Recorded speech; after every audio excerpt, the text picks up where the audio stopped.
Okay, kiddies, this week's Taciturn, we got lots of three-peats.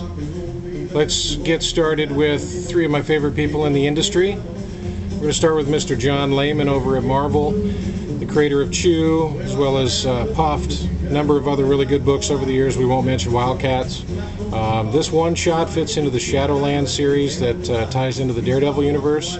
Surprisingly well written. I won't ruin a story for you, but you should be able to tell what's going on by the cover. Good job, John. Love the book. Another Jonathan Mayberry, one of my favorite authors right now. My nightstand is piled up with all of his books, including the Pine Deep and Joe Ledger novels. He's also writing at Marvel right now. Marvel Universe versus the Punisher is everything Marvel Zombies would have been if it wasn't a pile of crap.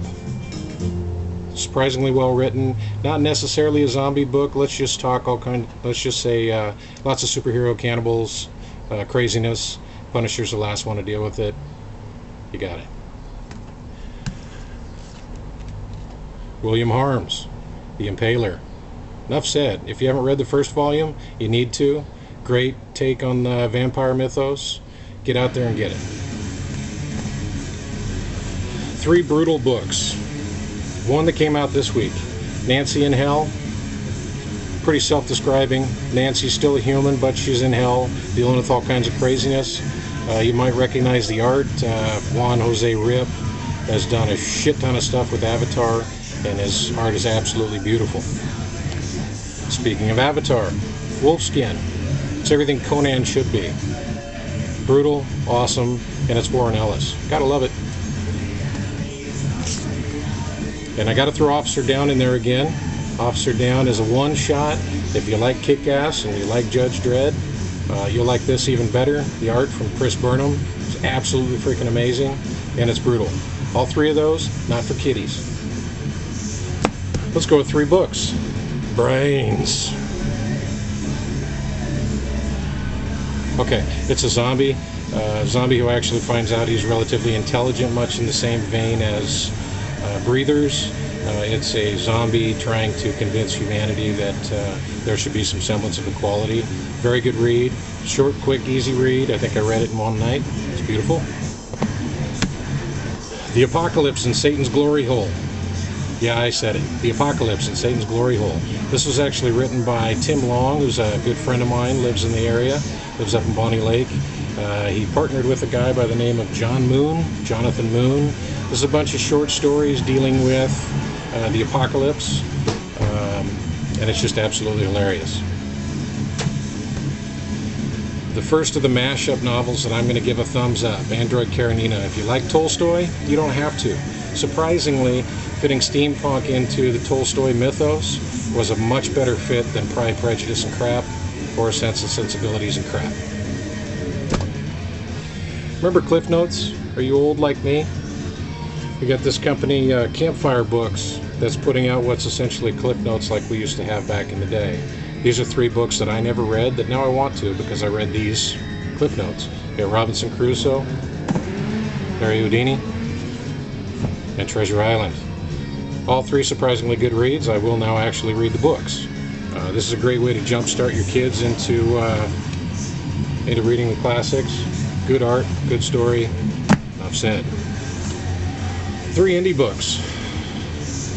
Notice I'm holding up Rotten number 6 again. Moonstone, WTF. 2 weeks now we haven't had Rotten. We got a signing with Mark this week. We better have it by Wednesday, or there's going to be hell to pay. Baltimore, The Plague Ships. This is an adaptation of Mike Mignola's novel. Surprisingly well written. I shouldn't say surprisingly, it's Mike Mignola, but the art in it is very fitting as well. A must-read for any indie lovers. And then truly indie, Whisper in the Walls. It's about a little girl that parents get killed or die of a strange virus. We don't really know, but she finds herself in this house with a bunch of other kids that all have lots of questions to ask. Amazing art, amazing story. Pick it up or you'll die. This week I've got 3 picks for any Scott Pilgrim fan. Lost at Sea just came out this week. Surprisingly good read. Don't want to give away the story because it is a very simple read, but let's see on the back. Raleigh doesn't have a soul. That's all you need to know. Maybe she does. Brain camp. Kids at camp. Craziness ensues. Easily in the vein of Scott Pilgrim. And as always, I'm going to pimp the hell out of anything Doug Tenapel, but Earthboy Jacobus, I finally got this book back in stock after many moons. Kid gets taken in by a man from a parallel universe, having to cope with missing his parents from whatever universe he's from. Much like any other Doug Tenapel book, it's very lighthearted. It's very wholesome. I would recommend it for anybody in all ages. Again, Doug Tenapel, don't forget it. And I promised you all I was going to tell you what the hell happened to my hand. It's very simple. See that? If you go on Facebook, you can actually see pictures of it under the wrap. Making dinner for the family, spilled a pot of boiling hot water on my hand. Held on to it because my dog was right underneath me, and proceeded to get second-degree burns throughout my hand. So if I'm not typing on Facebook or I'm not responding to your emails, that's why. To top that off, my wife decided to dump a gallon of fish sauce on me, so I smelled like fish for 2 days. If you've ever smelled Asian fish sauce, it's hard to get out of anything. Surprised the house doesn't smell like it. And then to top it all off, while I was crying,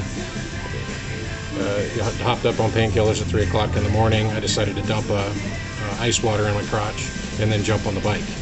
So jumping on the bike created a lot of friction, got a little case of crotch rot. So smelling like fish, got a little case of crotch rot, screwed up hand. That's all I got for you this week. Tune in to Taciturn next week, where we'll talk about things and stuff.